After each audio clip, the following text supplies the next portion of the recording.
any student who's who's gone to schools has been subjected to test scores and knows that obviously they're just stressful and you have to go and you have to study for them. But more than that, any student who's taken them knows that they're not effective measures of actually how well you learn, how good a student you are, things like that. Especially at a higher tier school like this, we know that that's not actually an effective measure of good learning or good teaching.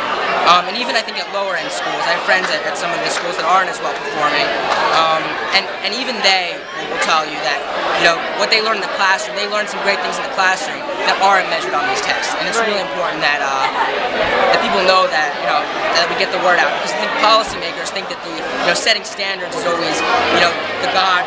It's always great to set standards, but sometimes you have to think about what standards you're setting and what exactly you're doing, because the standards you're setting and the measures you're putting out actually have effects on people and actually affect people's lives.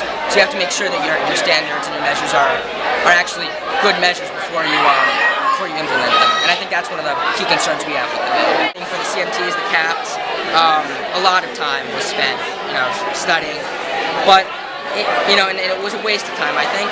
But in relation to the total amount of time, we didn't spend as much time, I think, as some schools do, because our school doesn't, judge teachers on that, doesn't base anything off of that. So I think a lot of students weren't as pressured on those, and just the teaching in the classroom was able to really guide us through that. Right. But I think if you were to say that your teacher, your evaluation as a teacher, your job is based on, it's going to be evaluated on the standardized test scores, I think teachers are going to spend a lot more time teaching on it, teaching to it. We're going to give practice tests that are graded in class. We're going to start putting a lot more emphasis on it in class, which I think from the little time we've spent on it, we know is a waste of time. So why would we want to spend more time on those practice tests and studying for